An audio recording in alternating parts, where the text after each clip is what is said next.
داخل نہیں ہو سکے گا دجال اور اس کی جو فوج ہے.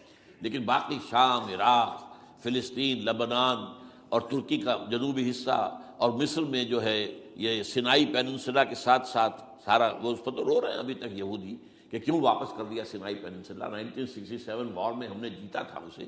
بعد میں وہ اسحاق ریبن اور یاسر عرفات کے درمیان دوستی کروائی تھی کلنٹن نے، جس کے نتیجے میں وہ واپس آیا ہے. لیکن یہ کہ وہ واپس لے گئے، اور اس کے علاوہ جو فرٹائل علاقہ ہے نائل کے ڈیلٹا کا، وہ بھی ان کی شامل ہے. تو اس ظاہر بات ہے جب یہ ہوگا تو بڑی تباہی آئے گی، اس میں تو کوئی شک ہی نہیں. تو سب سے بڑی تباہی مسلمانان عرب پہ آئے گی. اور کیوں ہوگی؟ مستحق ہیں اس کے. انہوں نے اس کے باوجود کہ قرآن ان کی اپنی زبان میں ہے، انہوں نے اس قرآن کو اپنا امام نہیں بنایا. نمبر 2 پر میں ہمیشہ کہتا رہا ہوں کہ جو مسلمانان عجم، اگر فرض کیجئے کہ 140 کروڑ مسلمان اس دنیا میں ہیں تو 30 کروڑ کے قریب جو ہیں وہ عرب ہیں، باقی 110 کروڑ جو ہیں، 1 ارب سے زیادہ تو غیر عرب مسلمان ہیں. ان میں سب سے بڑے مجرم جو ہیں وہ ہم مسلمانوں نے پاکستان.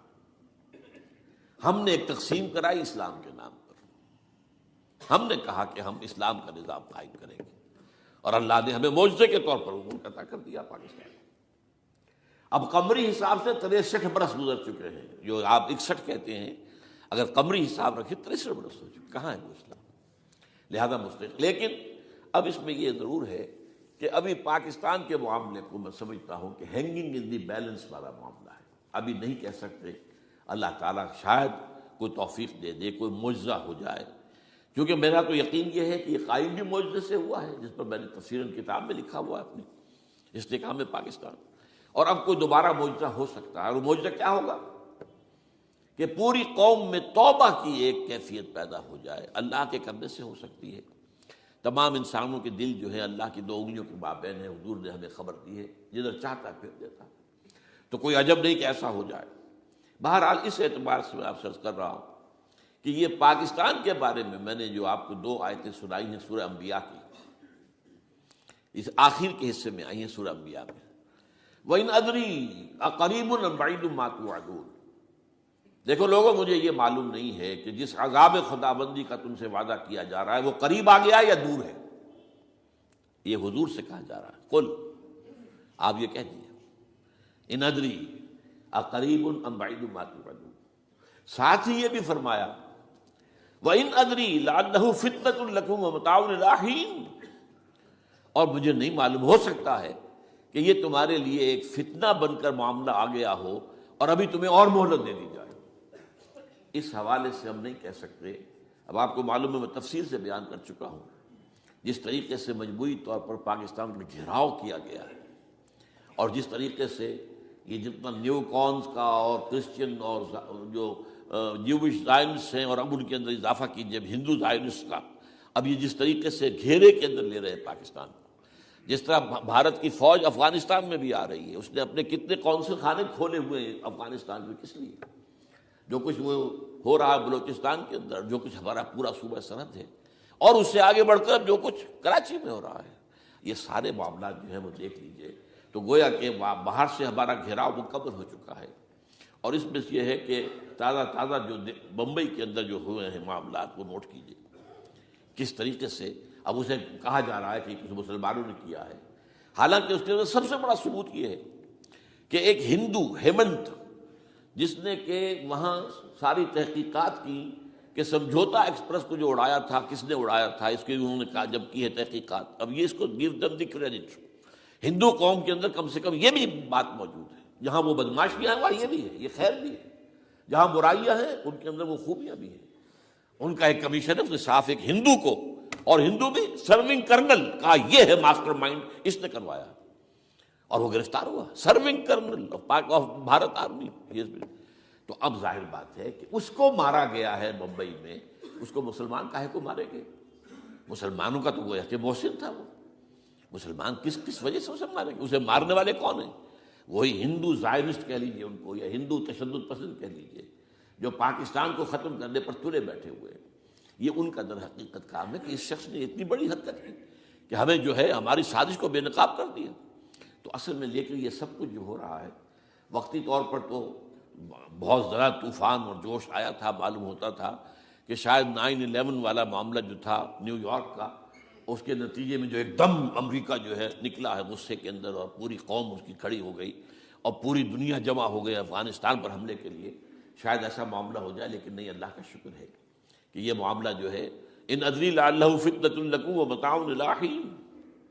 ابھی کل کی جو تازہ ترین رپورٹ ہے وہ یہ ہے کہ اوباما کو بریفنگ دی گئی ہے کہ پاکستان کے جو نیوکلیئر بامز ہیں وہ ولنریبل ہیں، اور ان کے اندر اندیشہ ہے کہ وہ جو ہے شدت پسندوں کے ہاتھ میں نہ پڑ جائیں. اس کو کوئی نہ کوئی بہانہ انہوں نے بنانا. یہ جو میں آپ سے عرض کر چکا ہوں، کچھ ہمارے لوگوں کو یہ امیدیں ہو گئی تھی براک اوباما کے آنے سے.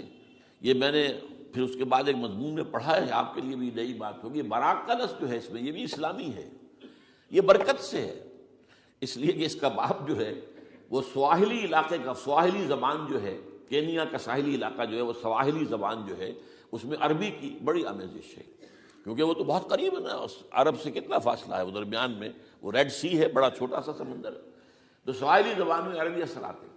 تو یہ برکت والی بات، جیسے ہم کہتے ہیں کسی کا نام برکت حسین، برکت علی، تو یہ وہ ہے باراک برکت والا، باراک حسین، اور پھر حسین کا لفظ موجود. تو اس سے بڑی توقعات ہو گئی تھی، لیکن نظر یہ آ رہا ہے کہ جو بش کا ایجنڈا تھا، اس لیے کہ اصل میں اس کی پالیسی بنانے والے میں آپ کو بتا چکا ہوں کوئی ایک فرد نہیں ہوتا وہاں تو پورے ادارے ہیں، بڑے بڑے تھنک ٹینکس ہیں.